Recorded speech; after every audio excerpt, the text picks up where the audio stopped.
ये जो 7 चेहरे आप देख रहे हैं, इनकी कहानी सुनकर आप चौंक जाएंगे।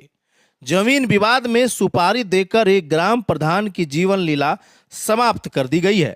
सुनने में किसी फिल्म की स्क्रिप्ट जैसी लगती है, लेकिन ये हकीकत है गोड्डा जिले की। गोड्डा जिला के बुआरीजोर थाना क्षेत्र में ग्राम प्रधान तालू मुर्मू की जीवन लीला समाप्त करने के मामले में पुलिस ने बड़ी कामयाबी हासिल की है। इस गंभीर वारदात की गुत्थी को सुलझाने में पुलिस को महज कुछ ही दिन लगे और नतीजा इस कांड में शामिल 7 अपराधी पुलिस की गिरफ्त में हैं। गोड्डा एसपी ने प्रेस कॉन्फ्रेंस में बताया कि मिर्जा चौकी प्रखंड के फूलो लक्ष्मी गांव के ग्राम प्रधान तालू मुर्मू की जीवन लीला एक साजिश के तहत समाप्त की गई। जांच में यह बात सामने आई कि जमीन विवाद में सुपारी देकर इस घटना को अंजाम दिया गया। जैसे ही सूचना मिली, पुलिस अधीक्षक ने एसडीपीओ महागामा के नेतृत्व में एसआईटी का गठन किया।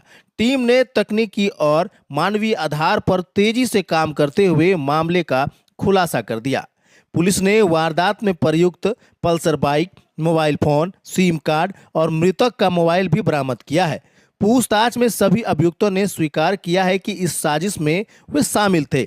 सभी को न्यायिक हिरासत में भेजा जा रहा है। गोड्डा पुलिस की इस त्वरित कार्रवाई ने एक बार फिर दिखा दिया कि कानून के हाथ लंबे होते हैं और अपराध कितना भी सोचा समझा क्यों ना हो, सच्चाई के आगे टिक नहीं सकता। दिनांक 19/5/2025 को एक मर्डर केस दर्ज हुआ था, जिसमें कि अज्ञात शव मिला था, जिसकी शव की शिनाख्त करने पर पाया गया कि वह मिर्जा चौकी, जो कि साहिबगंज जिला अंतर्गत पड़ता है, वहाँ का ग्राम प्रधान ताला मुर्मू के रूप में उनकी पहचान हुई थी। और इस कांड के उद्भेदन हेतु हम लोगों द्वारा एक एसडीपीओ महगामा के नेतृत्व में एक एसआईटी का गठन किया गया था, जिसमें इंस्पेक्टर और थाना प्रभारी एवं अन्य पदाधिकारी भी शामिल थे। उनके द्वारा इस कांड का सफलतापूर्वक उद्भेदन कर लिया गया है और इस मामले में अभी तक 7 अभियुक्तों की गिरफ्तारी हुई है। साथ ही मोबाइल फ़ोन और जो रेकी करने के लिए मोटरसाइकिल और अन्य सामानों की भी बरामदगी इसमें की गई है। इसमें प्रथम दृष्टया पता चला है कि ज़मीन विवाद को लेकर ये हत्या को प्लानिंग करके अंजाम दिया था, क्योंकि ये ग्राम प्रधान एक पक्ष का, ऐसा कि अभियुक्तों का मानना है कि सपोर्ट कर रहा था, तो जो दूसरा पक्ष है उसने 1.5-2 लाख रुपए में सुपारी दी और उसको लड़कों को बुलवाया और उनसे ये बतलाया गया कि गले में गमछा लपेटकर उसकी हत्या कर दी गई। इस मामले में अभी तक जो 7 लोग गिरफ्तार हुए हैं, उनका नाम क्रमशः मोहम्मद मोबिन अंसारी है, जो फूलो लक्ष्मी ग्राम और थाना मिर्जा चौकी, जिला साहिबगंज के रहने वाला है। मोहम्मद असलम, मोहम्मद अल्ताफ़, पिंटू राय, अरविंद कुमार, ये तीनों हनवारा थाना, जिला गोड्डा के रहने वाले हैं। और सुभाष ठाकुर, जो कि ठाकुर गंगटी, जिला गोड्डा के रहने वाले हैं। और साथ ही लखन मरांडी, जो कि रैयत है, जिसने प्लानिंग की थी और जिसने सुपारी दी इसको मर्डर करवाने के लिए, वो थाना मिर्जा चौकी, जिला साहिबगंज का रहने वाला है। इन सभी लोगों ने अपने अपराध स्वीकारोक्ति में अपना जुर्म भी कबूल किया है। और साथ ही जो रेकी के लिए जो आदमी गया था, कौन गया था, कैसे मोटरसाइकिल और मोबाइल से सूचना मिली कि कहाँ पे बैठा है, कहाँ पे हमला करना है, उस संबंध में भी पुलिस को आवश्यक साक्ष्य मिले हैं और इस तरह सफलतापूर्वक इस कांड का उद्भेदन कर लिया गया है।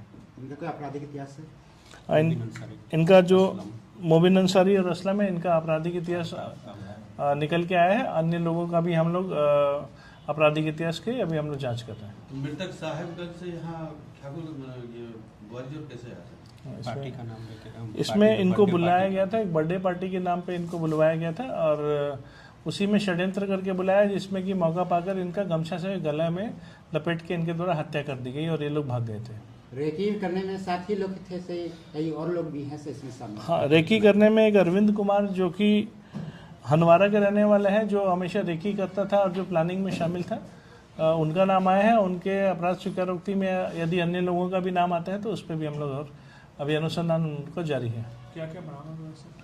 इसमें अभी हम लोग को 7 मोबाइल फ़ोन, एक बजाज पल्सर मोटरसाइकिल, एक कीपैड मोबाइल जो घटना में यूज़ हुआ है और मृतक का अलावा कंपनी का मोबाइल अभी तक हम लोगों ने इसमें बरामद कर लिया है।